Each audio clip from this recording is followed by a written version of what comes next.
Porque eu só vou mexer com chamadas e você vai explicar. Absurda esta manchete aí do Fio Terra, né? Que você falou? Absurda esta manchete caça-clique. Porque isso é caça-clique. Isso é caça-clique. Aí que a pessoa fala, que absurdo deve ser. Aí a pessoa vai ver, eu não falei nada demais. É caça-clique. O que eu falei é o que eu falo desde sempre. O João Willis, ele é uma espécie de Midas ao contrário. Lembra do rei Midas? Né? O mito do rei Midas, daquilo que ele tocava virava ouro? O João Willis, o que ele toca vira merda. Então ele ficou esse tempo todo no Congresso, nada de LGBTQIAP+, andou. Bastou ele sair do Congresso, bastou ele sair naquele autoexílio dele, aquela coisa aquela fake news deslavada que ele fez, bastou ele sair de lá para o Congresso na Semana do Orgulho Gay e colocar as cores da bandeira do orgulho gay no prédio. Porque tudo que foi conseguido de direito, casamento igualitário, união estável, isso foi tudo via STF. Foi tudo via STF. Então, aquela... Não posso nem chamar de bancada, mas assim, a militância que se infiltra no legislativo, ela não faz nada a não ser alimentar, talvez financeiramente, moralmente, uma militância que eu deixei de lado total, que eu já fui militante GLS, nós somos velhos, nós sabemos que era GLS antigamente, porque quando eu fiquei adulto, né, quando eu tinha 18 anos, e comecei a me envolver com militância, a pauta era liberdade.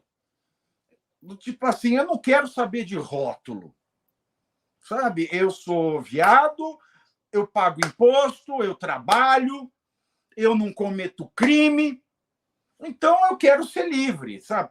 Sai, legislador, da minha cama. Então era isso, era a liberdade. Aí depois, com o processo de joão-wilinização, a militância mudou. A militância deixou de ser liberdade e eles criaram um coletivismo filho da puta. Pode falar palavrão, né? Pode tudo aqui. Só vamos evitar que a gente saia daqui com um processo que eu estou sem tempo. Não, mas é verdade. Foi um coletivismo danado com ultra-rotulagem. Aí, assim, não binário, não sei o que, de dois gêneros, Tonique Tinoco, Pepe Neném, Claudinho Bucha, um monte de gênero. Que isso fez com que a pauta da discussão de três casos que já são normalizados e debatidos há muitas décadas pela medicina e, em especial, pela psiquiatria, mas mais pela psiquiatria, no caso da homossexualidade e da transexualidade, e pela medicina na questão do intersexo, que é cerca de 1% da população. Existem 45 variações de pessoas que nascem com componentes biológicos do sexo masculino e feminino. Então, dependendo da combinação de órgãos que a gente vê e órgãos que a gente não vê, né, a gente fala de intersexo, que são pessoas que têm traços biológicos dos dois sexos. Então, esse negócio de ideologia de gênero levou para trás as questões sérias da militância. Então, aí eu nunca gostei. E, de fato, foi isso que aconteceu.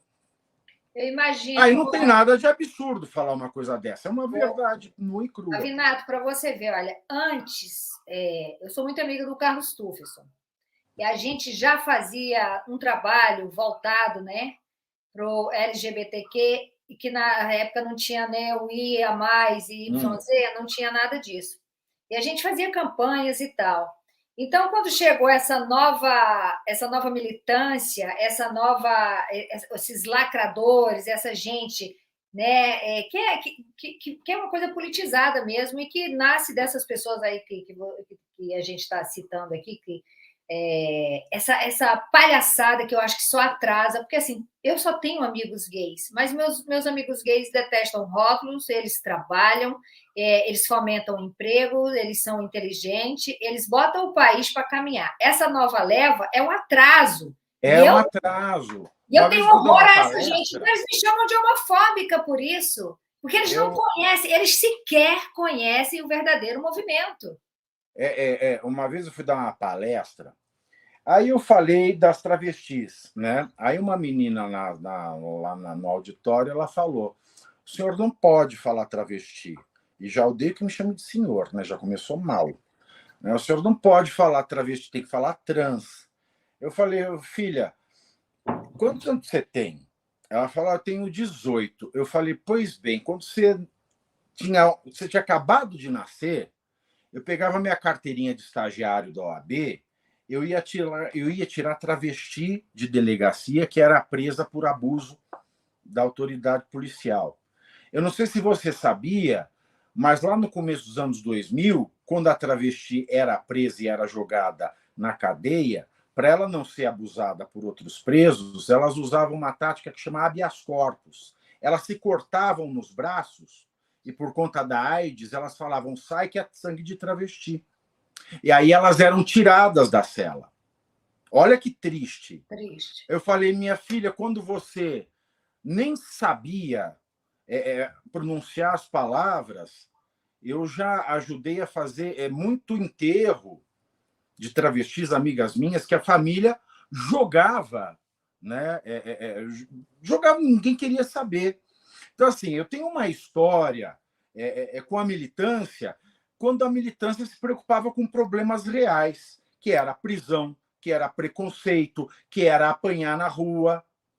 Não com essa questão de não pode falar travesti, tem que falar trans, não pode falar, tem que falar todes. Eu falo, não, você me desculpa, mas eu prefiro ser old fashion e quando eu trabalhei para, de fato, resolver as coisas. Quando eu nunca me achei politicamente com nenhuma turma, e no começo dos anos 2000, a oposição ao PT era o PSDB. É que todo mundo ficava, PSDB, você tá bien. Não existia, criançada, não tinha. Ou você era PT ou você era PSDB. O Brasil era assim nos anos 2000.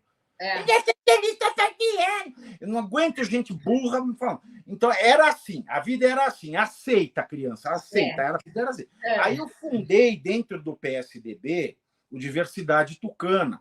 E a gente orientou o Serra, a gente orientou... O Serra, principalmente, ele foi a grande força motriz para isso acontecer. O próprio Alckmin, a construir o hospital que atende DSTs e um público especialmente da diversidade. Porque que tem que ter hospital? Muita gente não entende. Assim, eu tenho vivência, além de conhecimento teórico, eu tenho vivência. Porque o viado faz sexo anal, meu amor. E quando dá fissura anal, você vai para um hospital do SUS, tem muito médico preconceituoso que, ao invés de tratar a porra da fissura, aumenta só para judiar do cara.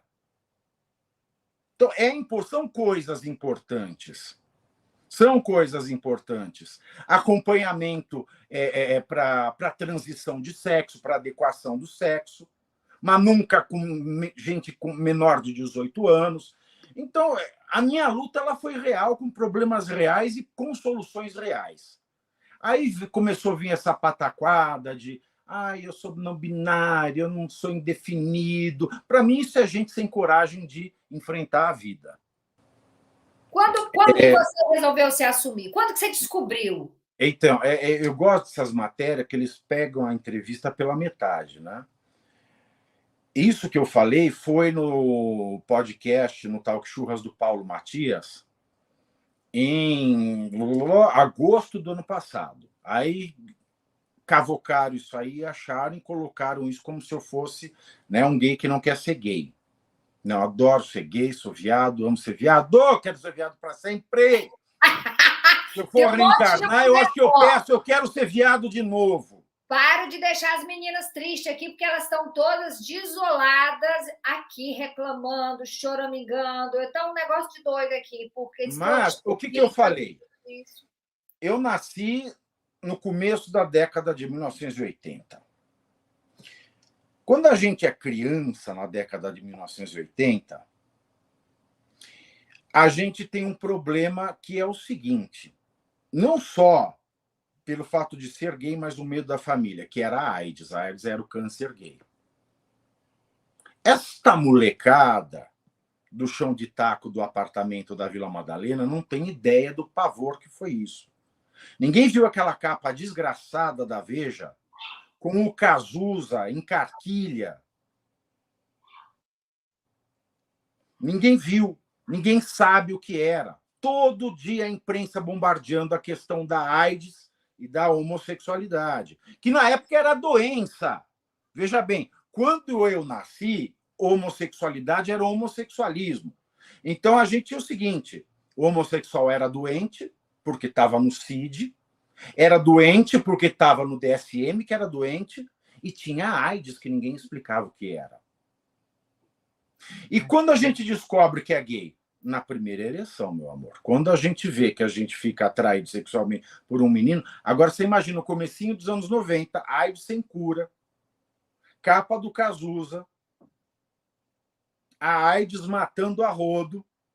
Você não vai ficar preocupado em ser gay? Plus, eu era de uma cidade pequena no interior de São Paulo, uma cidade ultracatólica.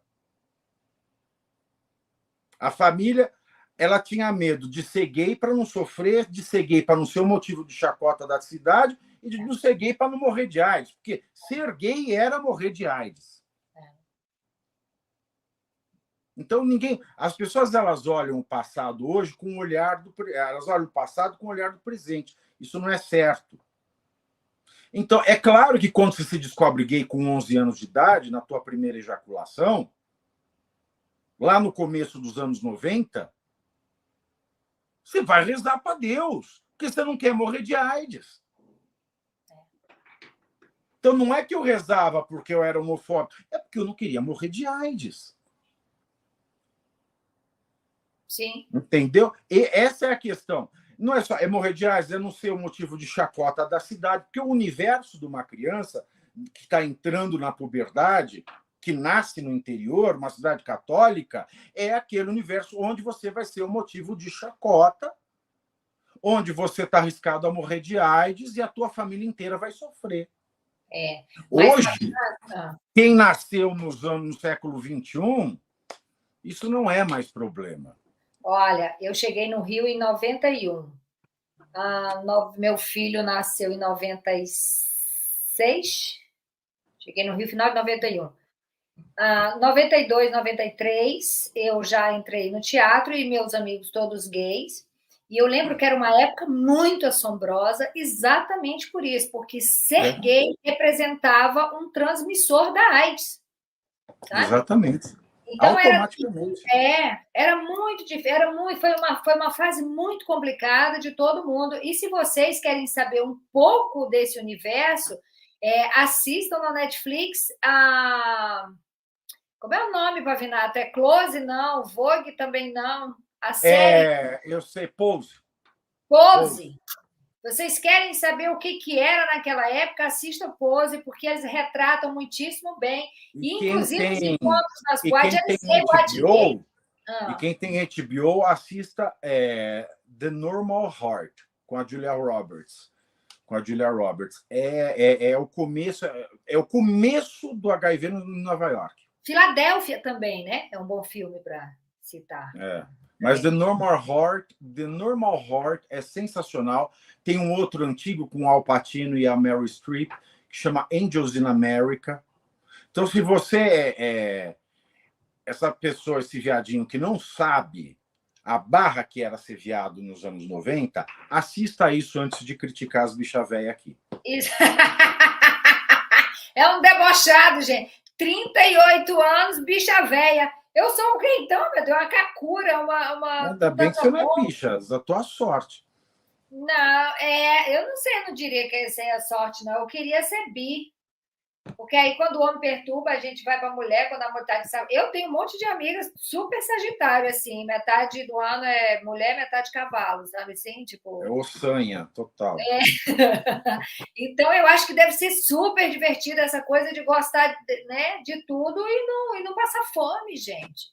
Porque é muito ruim, está muito difícil hoje. Os homens estão muito chatos, e quando não vem com aquela carreta de problema do Você passado. sabe que eu aprendi uma coisa com o Clodovil? Aliás, morro de saudade do Clodovil.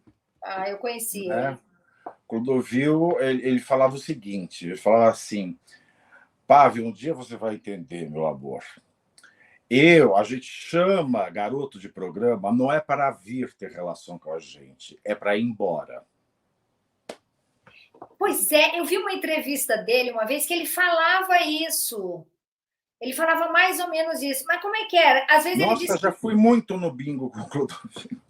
é, Pavinato. Gente, mas ele falava algo que eu não lembro exatamente o que era, mas eu acho que ele tinha medo de se apegar, você não acha, não? Não sei, não sei. Clodovil era uma bicha difícil.